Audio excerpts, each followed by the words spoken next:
Welcome to episode 4 of Bobble Pod. We are bringing this episode in lockdown 3.0, and the last 10 to 12 months have been very difficult for a lot of businesses. So, our topic today, which is digital marketing with a small budget, will really help a lot of our listeners that are small businesses, individuals trying to promote their businesses, really come through the pandemic with the tips and advice that myself and the co host team are going to share.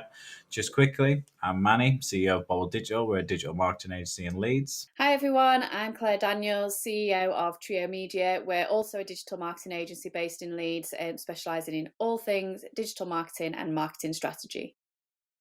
Hi guys, I'm Anushna Takanyan, co-founder and CEO of Burnwy, a video marketing agency specialized in creating digital videos in every type and format.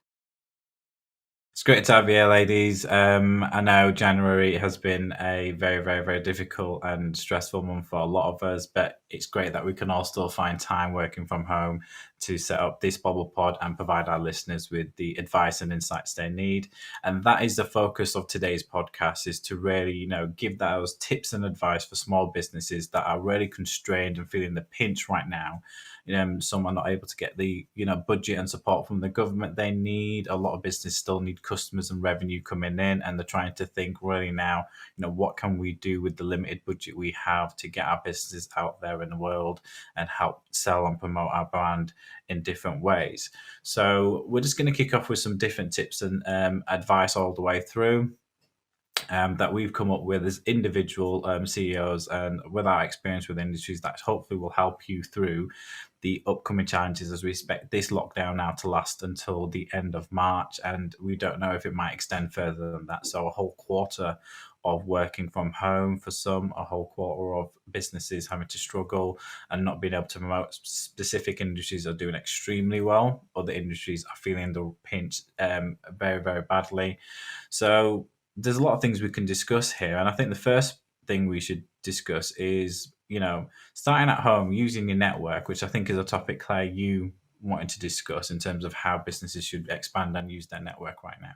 Yeah, absolutely. So I think the task of marketing a business can seem really daunting to people. Where do I start? And the fact is, everyone already has a network of people, and you don't have to differentiate between a business network and your group of friends or family.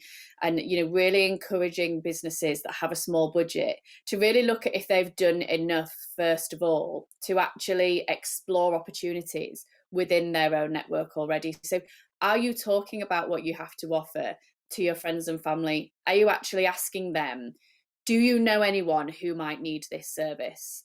Are you asking your employees to do the same? Because very quickly you could expand to a really, really wide group of people without having to do very little other than just start a conversation with someone.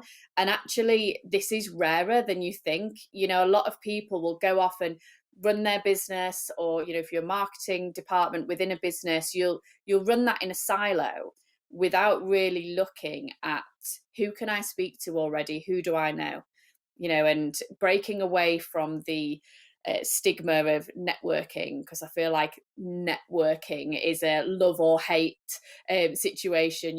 Manny, I know you do a lot of networking. I say I hate networking, Yeah. but I hate the walking into a room and trying to sell yourself to people. But yeah, it's really stripping it back and going, how have you actually tried to tap into all your existing contacts? Things like you could literally send a text message to everyone in your phone book just saying, hey, no, we haven't spoken in a while. Did I tell you that this is what I do? Just wanted to let you know in case it's of interest, or in case you know anybody who would be able to use our products or services as well. Or it's going on your own Facebook or LinkedIn and going, hi to all my connections, just letting you know this is what my business does. Give me a shout if you need anything. I mean, what do you guys think? Do you see many people doing that? And do you think that's a missed opportunity for businesses? I think honestly, I think it's one of the most key elements right now within businesses. I wouldn't say I'm a serial networker, but I feel like a lot of the business we built and the relationships I've built from physical networking, my LinkedIn connections, my Facebook connections, are really paying, I would say, dividends right now, because I feel like when it comes to times like this, we're all small businesses right here, and we came together to help build a Bobble Pod and provide advice. And the benefit of that is that obviously we're going to go out there and be seen as experts, and people can rely on the advice, and it's getting us out there. So we're using different techniques to do that. But part of the networking group that I've been able to create over the last few years is really, really come to fruition because I'm giving referrals to other businesses because of the people I'm talking to within my network, because I'm remembering what they offer and that they're feeling the pinch as well. But likewise, they know that we do digital marketing, and which is a key element right now that a lot of businesses need. And that's coming back this way where, if it's right for us, we'll help businesses out. So yeah, I feel like networking and using your LinkedIn network, I think the last 5 clients, 2 of them have come through LinkedIn, which just shows the power of it. And the cost of that is nothing. It's just people tagging me into someone who's posted on LinkedIn saying, I need those services. And that doesn't really cost anyone anything. But there's a lot of things you could do on stuff like LinkedIn where you can actually search keywords that people are looking for. But because I've built that network up and I've gone to now online network, physical network, and people know what I do, thus allowing them to say, if someone says, oh, we're looking for a PPC or a paid social media agency or someone to help with our Facebook ads, then I get tagged in more often than not. And it's an opportunity to explore and create another contact further down the line. Actually, giving referrals became much easier nowadays, especially after pandemic, when all the networkings became virtual and everybody can join it from all over the world. Especially myself, I am from Armenia and I can join, and I have actually met many through networking events. So this is really the best way to connect people nowadays. And it's actually, I think, sometimes people are shy to ask for referrals. They think that it's maybe not a good thing. But for me, it's the best way, because when you are asking for referrals, you are getting them. Sometimes people don't think that maybe that you need new clients or something, but when you are asking them, they actually trying to find someone or just remembering you anytime they have something or they need any services that you provide. So in any way, if you are sometimes shy to ask for referrals, you can send an email or just a message, and it's maybe easier than in person, and just ask for some good recommendation, even for professional, if you are not working with that person. Absolutely. And I think that's a really good point, mentioning specifically referrals, because I don't know about you guys, but for us at Trio Media, the best converting type of lead is a referral. Typically we convert 90 to 95% of referrals that we get because you've already come on the back of a recommendation. So that is free marketing. You've not had to pay anyone to do anything except you've already done a good job for someone else and you've kept a good relationship with them and they refer you to others, or you've built up a good relationship with someone and they recommend you to someone else. So by far referrals are our best converting lead source. After that, it is then our inbound leads that we get through our marketing channels such as PPC, social media ads and organic search. And then really kind of outbound sales activities, which is potentially where businesses feel they need to focus effort on.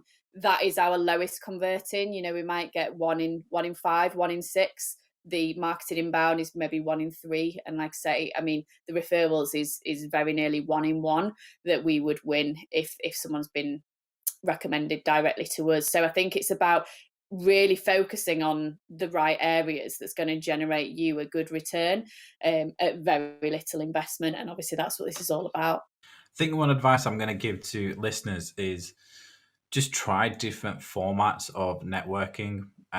There's so many different formats out there. There's the BNIs where you bring a contribution or referral to for another business. So it is referral based. It's very, structured, formal. But then you've got the more relaxed ones where it's kind of like speed dating, where you do like a 60-second elevator pitch and you get to meet up to 40 other people in an hour. We even do networking through our Bobble Bite Size, where we do a 15-minute talk every month about a particular digital topic that people want to hear about, and then we open up to networking at the start. there's so many different kind of formal, like less formal, where people are giving business advice and discussing different elements. Just go online, go onto platforms like Eventbrite, and look at online events and courses, and see if there's anything relevant to you. If you're looking for topics and talks, there's so many agencies out there, so many people doing different talks about how they're using digital marketing right now. So if you're struggling as well as listening to this, then go on to platforms like Eventbrite, look at what kind of events are happening in your local area or nationally or online, and try to take advantage of them, because most of them are free to attend and it's just your time. Yeah. Uh, Actually, just a small addition. There is also a really good platform called Lunch Club, where the AI system is actually connecting two people together for business reasons. It's invitation platform, but if you need any, you can just write me on LinkedIn. I will invite you. It's a really good one. Sounds a little like Clubhouse, doesn't it? I'll have to look that up, Anush. Well, on that topic as well, when you were talking about the event side, I feel like that leads into another potential topic in terms of, yes, there's all these events going on. Could you run an event? Could you run some free training for someone that actually, again, we're looking at strategies here with a low budget, and actually, you know, running an online training session, for example, can be a great way to pull people in. It's also very low level, low commitment for them. They don't feel like they're being sold to, but that is helping you to expand your network. You're getting data of potential clients, people that you can build relationships with in the future. And I think there's a bit of a stigma around why would I do training for something? So to give you an example, we at Trio Media do social media marketing. So we will manage our clients' social media channels for them, run the whole social media strategy. However, we're also running a social media training session online. And people may question when you look at that, well, why would you do training when that's a service you want to offer? But actually, it's multifold, because it's going to be different people who would take the training versus come to us to pick up, us actually managing it full time, right? But then as well, anyway, in training someone, it often opens their eyes to actually how much work is involved. So you actually find you can get a lot of opportunities on the back of that, of actually giving away your secrets, as it were. People then learn more about what it is that you actually do, so it takes away that, I don't know what this is, I need to find out more about it. But once they find out more, they go, okay, I can see now why this business charged for that thing, because I can see how much work is involved. So that can be a great marketing tool. But as well, you can charge for these training sessions if you've got value to add. So it can be a very easy way to make money. And I think if you're stuck at home in lockdown at the moment, you're trying to find a way of making revenue in your business. I don't have much money to spend, but I need to find another income stream. Think of all the people stuck at home, who want to learn, want to spend their time doing something, who may be inclined to come on a training session with you. And then you have their data, you have a relationship there that you can build upon for the future. So I think that's a really powerful tool. It might not work for every industry, but certainly I'd suggest, taking a look at, is this something that my business could do at a very low cost? Yeah, I totally agree with that. I think doing events, and I talked about this at a previous bite size, like top 10 digital trends. I think online events are going to become more immersive, because people are still going to have to rely on that level of networking, introductions, referrals, as we discuss it, to get that. So I think if you're listening in and you're even if you're a business that's doing well, you should really be out there showing people what you're doing, because then you're building your network, you're building your potential client portfolio up. Even if you're B2C or B2B,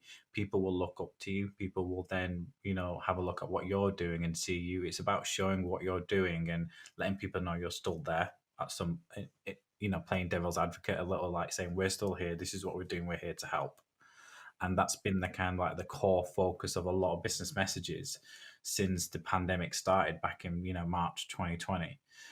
Where the focus went from selling to, we're still here, we're local businesses, we still need support, etc. So no, I think using the network is quite key. There's a lot of other topics we want to talk about, obviously not just networking. I know in particular, Anush, you wanted to talk about concentrating on what we call the important things when you don't have a big budget, which will lead on to a lot of other elements we will discuss. Yeah, sure. So, first of all, I wanted to just mention that we all know that the most expensive content marketing type is video. So, I wanted to talk about a bit about video budgeting because a lot of companies actually trying to avoid creating video because of the budget when they don't have it. But let me say that the video production has changed totally in 15 years, and before, when there wasn't digital world created, and it was very expensive to create any kind of videos. But nowadays, it's so become so easy, and even the production companies have been divided into two parts: those who are creating mostly like TV commercials, and those who are concentrated on digital video production, like Burnley. So, and what the difference is that creating commercial videos is maybe 10 times more pricey than creating digital videos.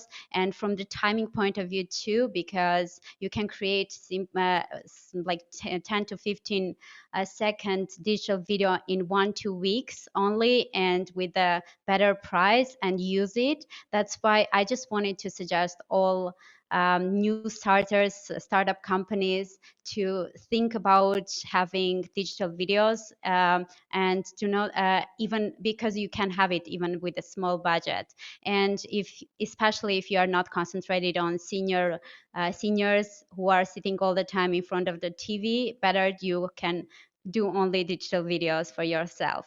And for those who are actually don't have any money, they have just started and don't have any money, I have small tips for that, for yourself. So you can create videos even using two important things: it's your smartphone and your creativity. So you can even not go to the production company, create everything by yourself.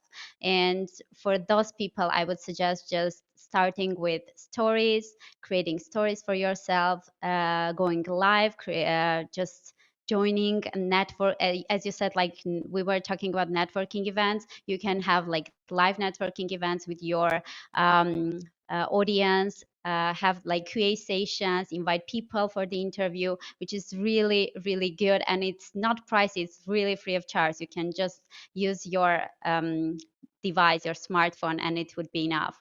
I would also suggest to having some themed vlogs, to create your themed vlogs and just post on LinkedIn. It's also free of charge. You can do with your smartphone, and if you see the results, you can later buy your equipment. But for the beginning, that would be even enough. And this is also another way of video creation. You don't need only like promo videos. Yeah, and when I'm talking about concentrating on what's more important is you need to understand, actually, first of all, before creating any kind of video or any kind of content, you need to understand actually what you are aiming for, what's your goal. And when you know, for example, you see that your customers don't understand your product or something, you can create the material which will help you for that goal, specific goal. That means you will not do everything, but concentrate only one thing, which will give you the results and with less budget. Yeah, I think that's a good point because people don't realize that everybody has a mobile phone right now, and it's a camera, and it only costs 20 30 pound from Amazon to get yourself like a mobile stand, to kind of put it at different heights, different angles, which has like a little backlight on, etc. So the investment into like tools to kind of recreate and find a space, a clean space with a clean background to do a recording is fine. Many people are not going to be too bothered about aesthetics around you as much because everybody knows we're all working from home. I mean, if anyone's watching the vlog version of this, I'm in my bedroom. I have nowhere else to go, unfortunately.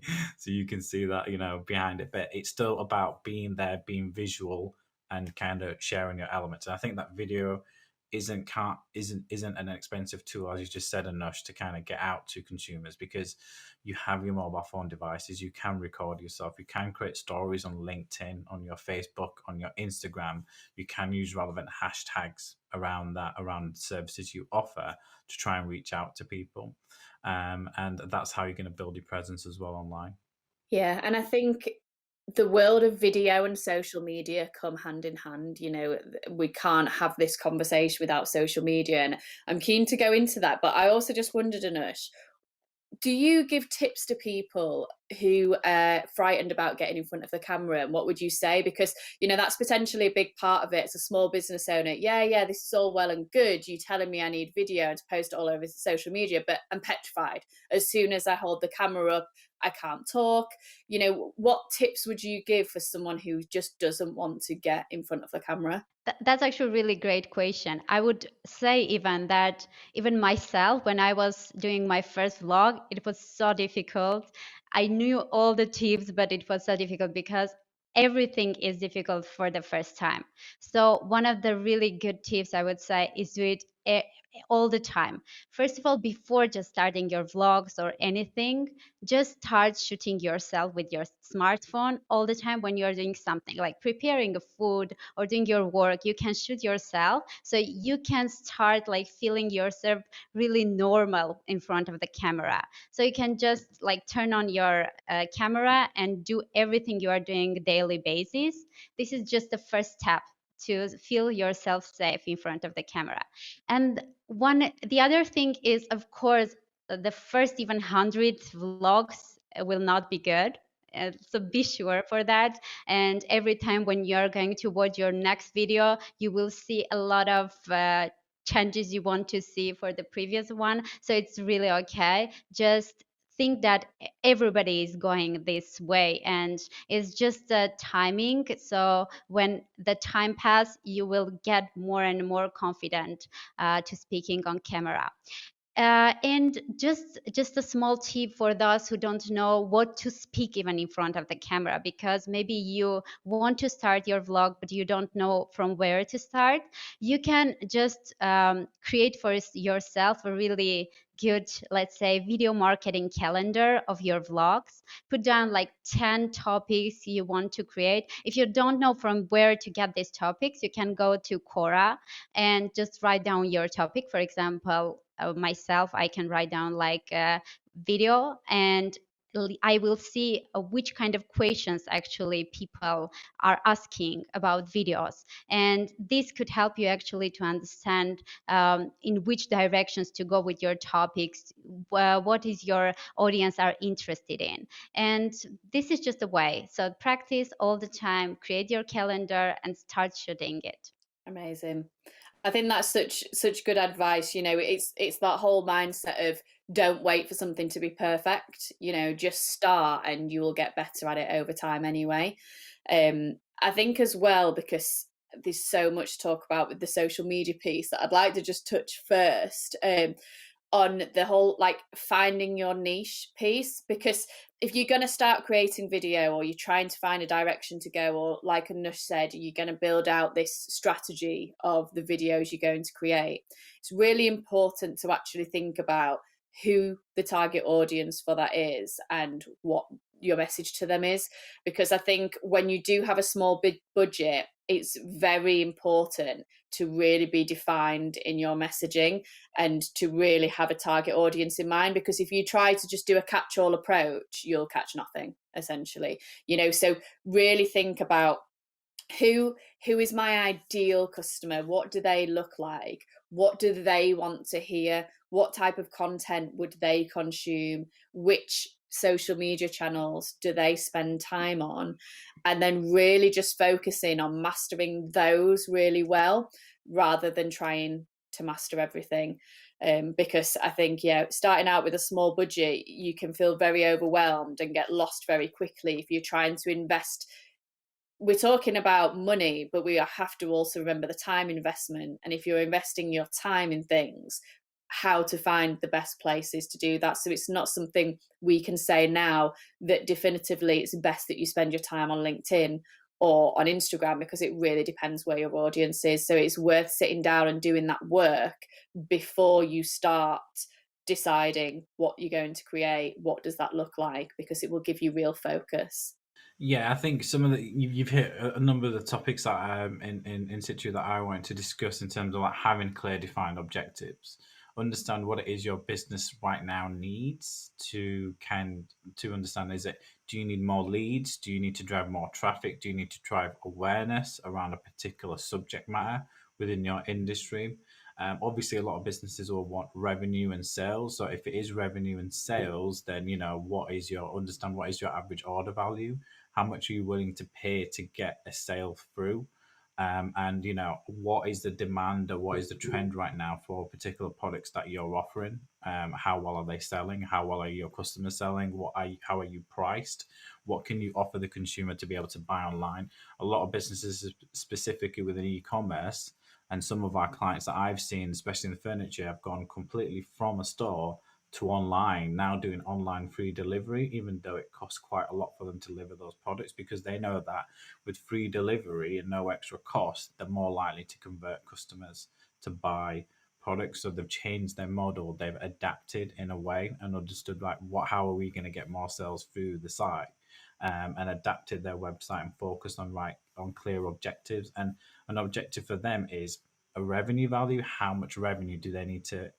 get through their site that they were getting through their store, and they're working to that to help them recover.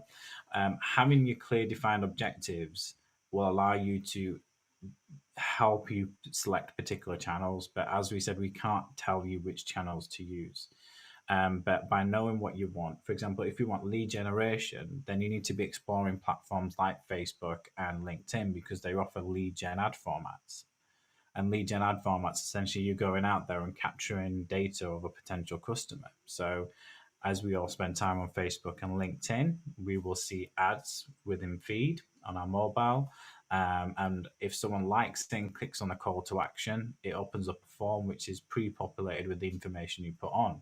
So it really reduces the amount of time a consumer or potential customer needs to fill in a lot of undated forms, because it takes the data that you pre-fill within your Facebook platform and your LinkedIn profile.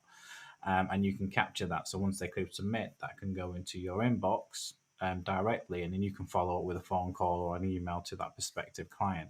So if you're trying to get more leads into the business, you need to be looking at channels that allow you to execute on that objective. If you're looking for sales, then you need to be looking at platforms also like Facebook or Instagram, but looking at the shop, you need to be looking at Google Shopping and smart shopping campaigns to help you increase your revenue to your site in terms of getting your product ranked. It really depends on what you're trying to do. Even if you're trying to promote an event, you can get people to sign up for the events through different platforms. If you're trying to share content and blogs, you need to be on platforms like Twitter. If you're just trying to get brand reach, then TikTok right now is expanding with the video elements, and it falls well with what Anush just said around creating video on your mobile platform, because that's what TikTok is perfect for. So your objectives and understanding your niche and what you need to achieve as a business right now will help better guide you within those different platforms in terms of what execution you should be using, because Facebook isn't just organic or paid ads. Facebook gives you so many different objectives that you can optimize towards driving conversions on your website, or capturing lead forms to getting people to sign up for events, or just engage with your brand. So there's so many things you can do on just one platform. Same with LinkedIn. If you don't have a large budget, you could use LinkedIn to drive in mails. So target the people at the job title level that your existing customers are. So look at your existing customers, for example, what job titles do they have?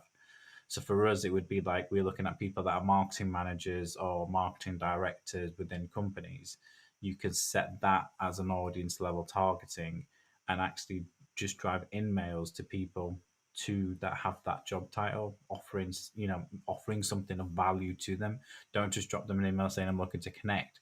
Provide something of value to encourage them to read it. And that's where I think, you know, creating content is going to be key, and how you create that content within those platforms going to be really important, and especially like different types of multi-purpose content for different platforms, because creating content will allow you to not just creating content for one purpose, but creating content that you can use across different channels, across different platforms and different variations. Absolutely. Yeah, social media actually giving us another interesting tool is influencers. Because if there wasn't social media, there wasn't influencers too. So it is also another way of getting a new audience with the help of people who are actually active in social media. So, of course, you all said right that you need to find better at the first stage. You need to find where is your audience, and then start being active in that specific channel. For example, if your clients are on LinkedIn, you need to, of course, be active more on LinkedIn, and in this way, you can find people who are actually have a lot of followers on LinkedIn and ask them to or send your product or service for them for free trial, and they can review it easier. And this will give you, of course, more audience, because people trust these influencers, and this trust helps them to also believe in what they are telling about your product.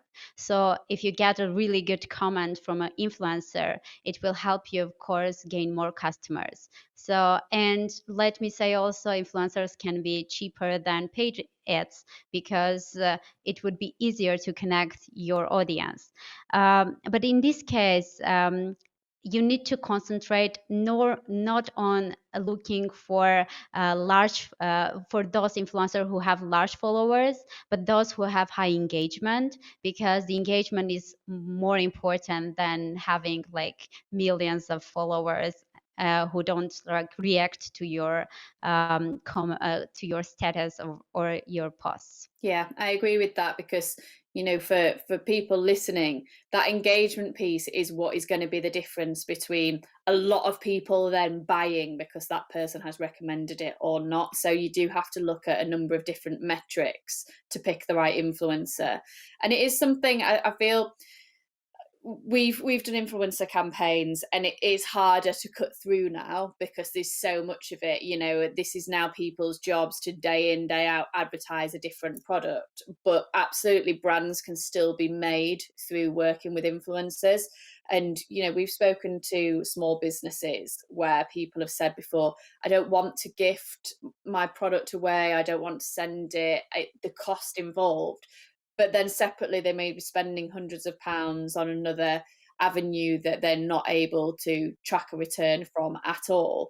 And actually, if they took the time to find that right influencer for them and their target audience, and that all links back to everything we've been discussing so far with finding your niche, setting your objectives, etc., because that mindset would help you find the right influencer without you having to engage with an agency to go out there and manage that. But actually, for you to feel like, I can message these people because they resonate with my target audience, they are my target audience, but that they have a really strong following. So yeah, absolutely, I think influencers can be a great way. Don't get me wrong, it can be very expensive, but I think that's the case with a lot of these things we're discussing, is there's a varying scale, and potentially a lot of marketers or business owners are more aware of everything at the high end scale, and that's what puts them off from getting started, because they think influencers, that's going to cost me a fortune, video, that's going to cost me a fortune. But actually, you can always get started somewhere. And I think that the main piece of that is social media. And if we look now at the fact that social media is still a free tool, you do not have to pay to use social media. The social platforms make their money through advertising, through selling your data, but you are there for free. Your audience are there for free. And there are so many different channels that do so many different things that there is a social media platform for everyone. So if you're looking to get started, just really, really invest on being active on social media, because that way you can grow your brand, you can generate leads, you can generate engagement. Social media is such a great place not only to get new business, but to hire people and, you know, to make new business partnerships that could help allow your business to be more profitable. So really being active. The main thing for me above any of this is if you were to only do one thing, it would have to be social media, because I think all these other things we've spoken about kind of go off from it. Because if you create video but you don't post it anywhere, you know, you're not going to get too much engagement from it. If you're not active on social media but you've engaged an influencer but there's no channel there, there's nothing, no page for people to go look at, you're very unlikely to get any sales from it. So I think, yeah, if you were to do one thing, it would be to master the social media channels that your audience are spending time on. And one day you may become a mediapreneur. Yeah. I guess everyone should attend your training session, Claire. Deal with it. Yeah, so that's happening on the 5th of February. I think it's the day after this podcast goes out, so it might be a bit late. But if anyone's interested, we will happily run another one. Fantastic. No, but I like what you're talking about in terms of free tools. There are a lot of free tools out there that you can be using to promote yourself. We talked about obviously Eventbrite to go out and find events, but you can use so many different elements in terms of like MailChimp is free for you to build your email database out and create email campaigns from. You've got stuff like Hootsuite that will help you plan and schedule posts, and you have a free platform within that to help you push that out. You've got free tools to understand what your competitors are doing, stuff like Facebook ads library, all the way to looking on LinkedIn. And if you go to your competitors' LinkedIn, you can actually see what they're posting, the type of content they're posting. And the biggest free tool is your website. Create blogs and content based on what right now is relevant to your industry, what's happening, what's on trend.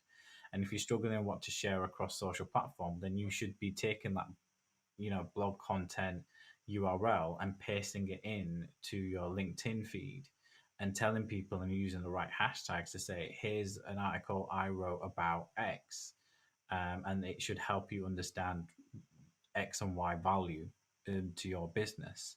So, if you're an IT company, in terms of, how should they be communicating with their employees internally online, and how important is it to be, active and creating certain IT procedures in place, because we could be recording right now and our IT, our internet could go. What do we do? What's the fail safe? And a lot of businesses have had to adapt, and it's understanding your ideal customers, or if you're B2B, your business's ideal customers' pain points, and reach out to that, because everybody's looking for help, everyone's looking for support, whether it's paid or free. And there is a market out there for you to go out and get business and use tools as suggested. Look at what your competitors are doing.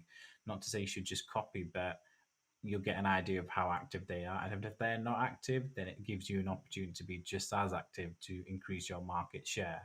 Because as you've got to approach it as if you're in a recession. The companies that tend to invest their time as well as some of their budget into marketing now will come out of this pandemic stronger.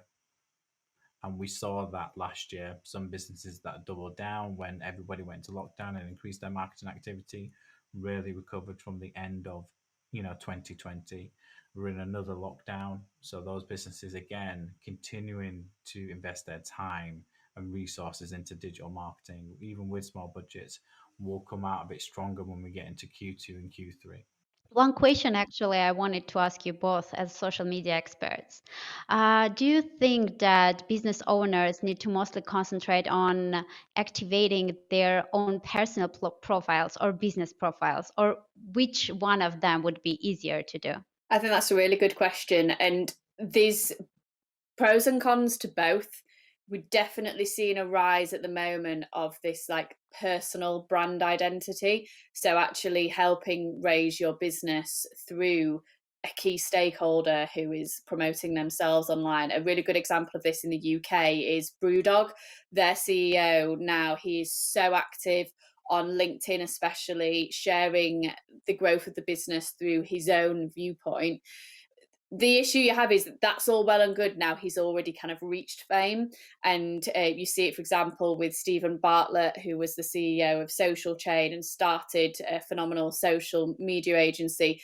And he's created his own personal brand. But I'd say they've done that on the back of the business. So I think it's really important to focus on the business as well, because the trap you don't want to fall into is you create a business that is based on you, because depending what sector you're in, that could then become very limiting.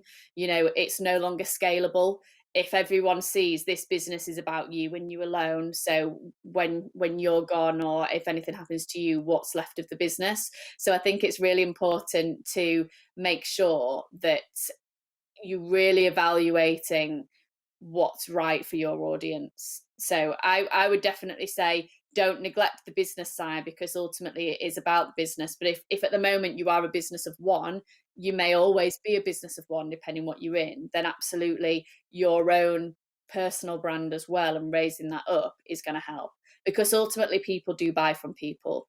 And there's always going to be that element of, if they see a true side and they see insights into your personal story, that makes them buy into it. But I'd say it comes down to, what do you want them to remember? Do you want them to remember your business name, or do you want them to remember your name? And that is probably the tipping point on the scales as to where you should invest your time. I agree. Everything that I do is focused on building the Bobble brand. So I'm very active, as if anyone sees across my own personal profile, doing polls, doing, giving advice. And Bobble Doodle is very active as well. We do our weekly, blogs, content sharing. We promote our Bobble Pod. We promote the Bobble Bite Size events, etc. And it's all about one key thing that we focus on: education. We want people to be able to go to our platforms and get valuable insights and tips, and create thought provoking engagements that will make them think and get value from it. Not just go to a site and see someone selling their services, or, constantly. It's all about providing value. Right now, people are looking for answers. And that's what we gear our approach to: education, and providing answers for people.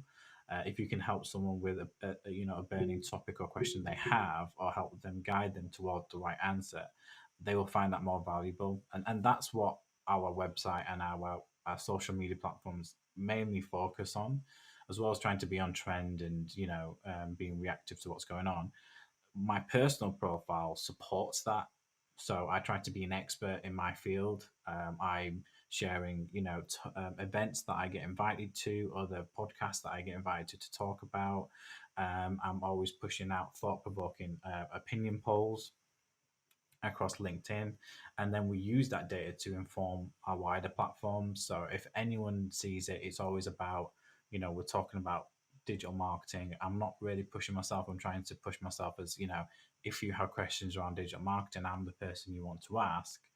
And they then associate that, that all comes from the agency that we run, which is, which are experts in their field and help educate the wider audience. And it is finding that balance. It's never easy. But my personal brand has been built from the business brand. And it helps that my nickname is Bobble, and I called it Bobble Digital to some extent. You are the brand, Manny. No, fantastic. There's a couple of other things that I want us all to kind of discuss, whilst we still have you here. One of the things I wanted to quickly talk about is platforms that have a low entry point, because it's not just about free tools. It is about obviously understanding your objectives, but some businesses are like, well, I have some money to spend. Where do I spend it? Now, we've already said it's about understanding your audience, but if you, I think it's about being agile. It's, if you're not sure where to begin, test and understand which platforms work. Don't just test everything and expect it all to work. Focus on a few platforms. And if you're a small local business trying to reach out to an audience, let's say in a local area, you can do that. Platforms like Google and Facebook allow you to target to a local level. An example we had was before lockdown, was where we were working with a fitness studio that was based in Ilkley, and we were just targeting the Ilkley postcode and every other connecting postcode on the map. So we only target a specific area. That allowed us to really focus on, right, any keywords of people looking for yoga, Pilates, and wider services in that area. So anyone in that area on a mobile phone or on the desktop looking for those services, more often than not, they were going to see this fitness studio more than anything else. And again, with Facebook, we did the same thing, geo-targeting. If you're a local small business, you don't need to be thinking big budgets, because you can make a budget go really, really far by just doing local geo-targeting reach and understanding your audience, focusing on what you do. So, within, Facebook, you can target again by postcode region, and do a mile radius of where you are, for example, just to cover your catchment area. If you're a local takeaway, for example, you could pinpoint your location of where your takeaway is and just look at a 2 mile drive radius if that's how far you want to go for deliveries, because takeaways are closed for people to attend. You have to deliver out. There are so many different platforms out there that have a lower cost entry points, and the cost per click, the CPC, on platforms like Facebook and Google tend to be lower when you're just targeting a specific niche, small segment. So you're not having to compete with the bigger players on the market. Let's say if you are a takeaway with Uber Eats, for example, or Deliveroo, trying to get them to download their app at a much higher level, you're focusing on a specific niche, because I guarantee you that they won't be focusing at postcode level targeting or city level targeting to such a narrow, small area. So if you're a small business and you're relying on local customs, then platforms like Facebook and Google are going to be key, because everybody switches to their mobile phone. Everyone's searching for products or services. Everyone's going on Facebook Marketplace. Everyone's going on platforms like eBay to search for products. And what we can see in terms of trends is there's more online shopping taking place now than there has done in the previous 12-month period, from the 12-month period since the lockdown.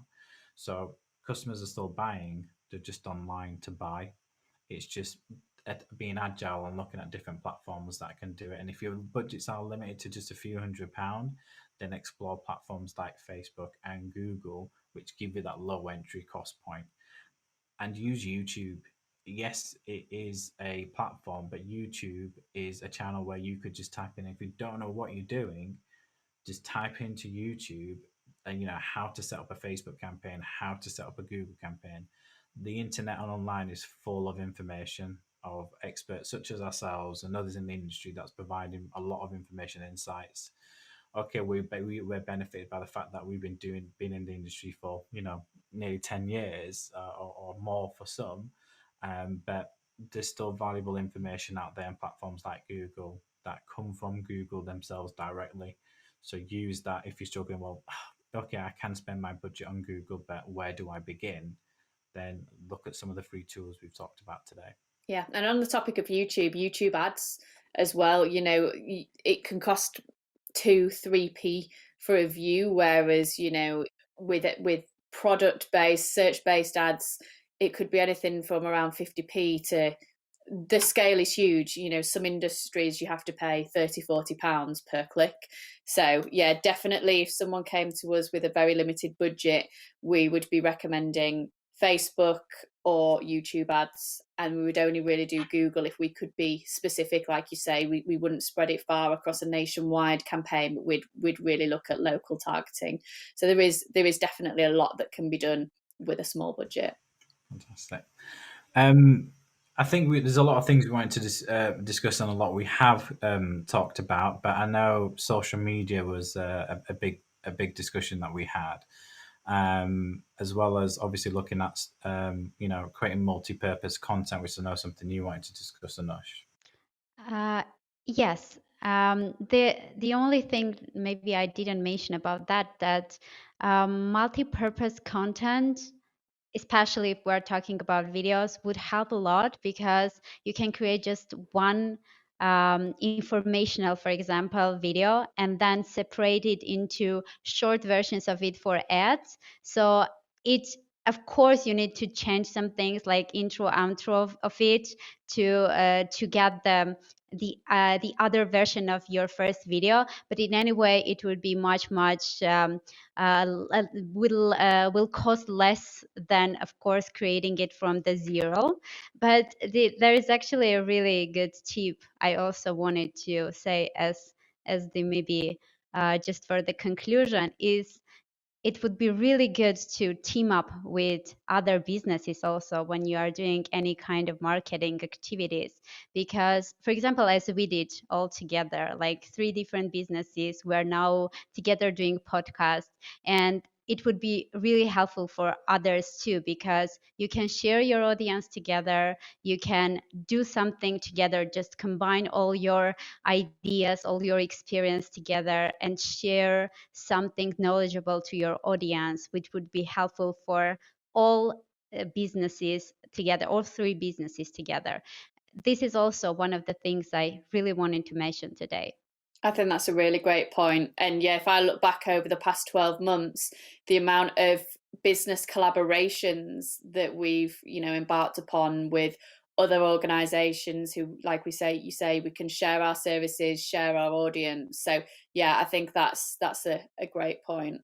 And hopefully a key takeaway that people can take away for the end of the podcast. Yeah, I think when I look back as well in the last 12 months in terms of, dealing with businesses at different sizes and those that are small businesses struggling with budget, the way they've been able to really come through it is by being authentic with their content, exploring, different types of creative formats and being a little brave. It can be scary and daunting, but that's what, we're here to do. We're here to help advise and educate you on what to do, and sometimes might not be sure where to begin, but that's where we'll look at your audience and help you understand which channels might be right for you to go out there. So being a little brave is key, being authentic with your content, and know that it's just not the end and be all. There are platforms out there that can help you deliver results.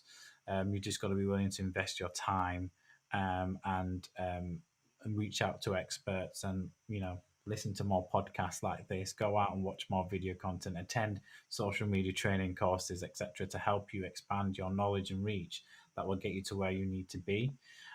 We're seeing a lot of businesses turn around on their head, but have found new solutions to help push out and seen new markets come from it. So there's a lot of positivity out there, and just because you're a small business with small budgets doesn't mean you can't compete and be out there and support your business in this current pandemic. And hopefully some of the topics we've all discussed today have been of multiple use to the businesses listening in throughout the whole podcast. Hopefully you've taken some key takeaways of some of the free tools, that making sure you find your niche, understanding your network, and reaching out. Feel free to connect with us or drop messages to us at www.bobblepod.co.uk. And if you have any specific queries or questions, we'd be more than happy to help and support. Reach out to each of us, Claire Daniels on LinkedIn, Anush on LinkedIn, and myself on LinkedIn, and ask questions. And just mentioned, if you listen to the podcast, we'll then know straight away, and then we'll be able to help and advise. And connect with people in areas where you need support with. Connect with people that could be your potential customers and go out and use your network. It's going to be key right now. Businesses always help businesses. It's something I learned from networking. We have a lot of content planned coming up in terms of Bobble Pod in the coming year.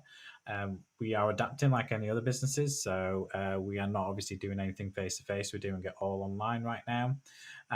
So the podcast won't look as cool and snappy as we do in our physical environments, but we've got a lot of content coming up in the coming months. We are out there looking for guest hosts to join us to provide more value with specific industries. So do stay tuned for our next podcast launching at the beginning of March. More details which will be available online and through our website. I'd like to thank everybody listening in today. We hope you found it very, very informative for myself and everyone at Bobble Digital. Thank you. Yeah, thanks everyone. And I really hope now, from what you said there, Manny, we should get loads of new connections on LinkedIn. If people have been listening to what we've been saying, connect with us. Like you say, tell us you heard us on Bobble Pod, and then we know you're following our tips. So good luck. Yes, and don't forget to ask for referrals. Yeah, more than happy to help. Yeah. Cheers. Thanks everyone.